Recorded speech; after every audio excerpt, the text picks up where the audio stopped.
Mis queridos oyentes, prepárense para un relato que les helará la sangre. En el bullicio del día y en la calma de la noche, ocurren sucesos que desafían la realidad tal como la conocemos. Acontecimientos que nos llevan a cuestionar nuestra propia percepción de lo que es posible. Recuerden, por cada luz que ilumina nuestras vidas, existe una oscuridad que espera ser descubierta. A esta historia la llamo Pesadillas bajo la cama.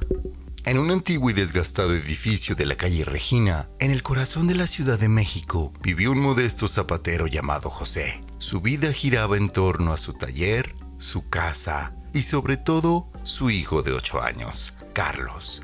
Carlos, un niño lleno de imaginación y curiosidad. Siempre vivió atemorizado por una sola cosa, un monstruo que según él vivía debajo de su cama. Noche tras noche, Carlos se despertaba gritando, aterrorizado por el monstruo que decía ver. José, desesperado y agotado, buscó ayuda en médicos, psicólogos y curanderos, pero nada parecía ayudar a Carlos. Para el niño, el monstruo era real y cada vez más aterrador. Una noche, la situación alcanzó su punto más crítico. Carlos no solo gritó, sino que corrió a refugiarse en el taller de su papá, temblando y sollozando. Según él, el monstruo había salido de debajo de su cama y lo había perseguido. José, agotado y lleno de preocupación, decidió pasar la noche en la habitación de Carlos, esperando calmar los temores de su hijo. Esa noche, José experimentó algo que no pudo explicar. Mientras yacía en la oscuridad, empezó a oír sonidos extraños debajo de la cama. Rasguños, susurros inteligibles, un frío sobrenatural que impregnaba la habitación. El terror se apoderó de José cuando vio una sombra moverse debajo de la cama de Carlos. Aquello que consideraba solo un producto de la imaginación de su hijo estaba manifestándose frente a sus ojos.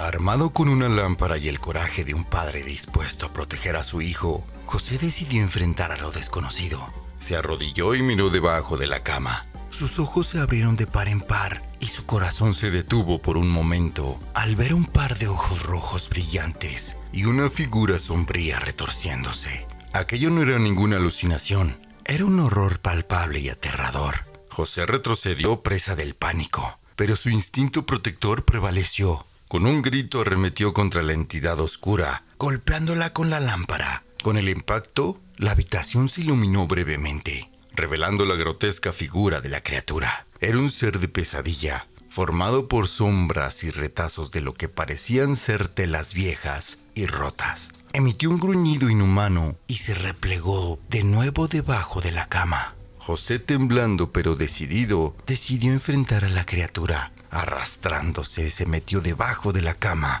dispuesto a sacar a la criatura del escondite. Lo que encontró fue algo que no esperaba. No había ningún monstruo, sino un viejo y olvidado baúl que pertenecía a su difunta esposa. Dentro había viejos vestidos que ella solía usar y una vieja muñeca de trapo con botones por ojos. La iluminación de la calle creaba sombras extrañas con los objetos y la muñeca estaba en un ángulo que hacía que los botones brillaran como ojos en la oscuridad. El alivio que sintió José fue efímero. Aunque había encontrado una explicación lógica, sabía que algo más debía estar ocurriendo para que Carlos se aterrorizara de esa manera. Además, no podía explicar el gruñido que oyó ni el frío que sintió. Sin embargo, decidió no decirle nada a Carlos para no asustarlo más. Limpió la habitación, se deshizo del baúl y de la muñeca y decidió mantener vigilada la habitación. No obstante, incluso después de eso, Carlos seguía aterrorizado. Y aunque José nunca volvió a ver a la criatura, cada noche cuando Carlos gritaba, podía oír el eco de aquel gruñido inhumano que aún resonaba en sus pesadillas. José, preocupado por su hijo, decidió buscar ayuda profesional. Contrató a una médium local que tenía reputación de ser capaz de comunicarse con los espíritus.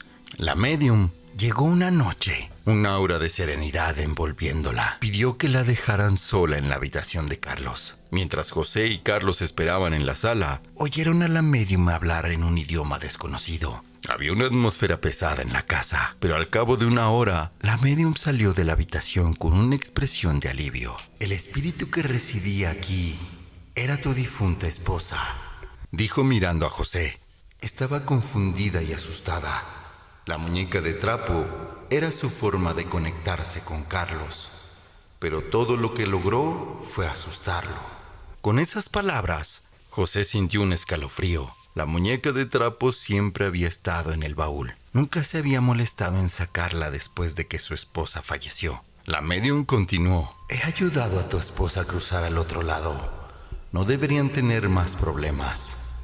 Aunque José sintió alivio, también había un nudo de tristeza en su pecho. ¿Podría ser que todo este tiempo su esposa había estado tratando de comunicarse con ellos? Las noches que siguieron fueron tranquilas. Carlos dejó de tener pesadillas y la casa volvió a la normalidad. Sin embargo, José nunca olvidó el eco del gruñido inhumano, ni los brillantes ojos de botón de la muñeca de trapo. Con el tiempo, José se dio cuenta de que su esposa había estado tratando de protegerlos a su manera. Incluso después de su muerte, el gruñido inhumano, los ojos brillantes, todo era una manifestación de su instinto protector, torpemente traducido por el espíritu confundido y asustado. Esto le ocurrió al primo de un viejo amigo mío. La historia es un recordatorio de que a veces nuestras percepciones y nuestros miedos pueden dar forma a la realidad de formas inesperadas. Nos recuerda que, incluso en la oscuridad, incluso cuando el miedo es abrumador, puede haber amor y protección. Y aunque es normal tener miedo de lo desconocido, a veces lo desconocido puede ser simplemente algo familiar que se ha vuelto irreconocible a través de la lente del miedo. En última instancia, debemos tener cuidado con la forma en que interpretamos y respondemos al mundo que nos rodea, ya que nuestras percepciones pueden en ocasiones convertirse en nuestra realidad. Buenas noches, queridos oyentes.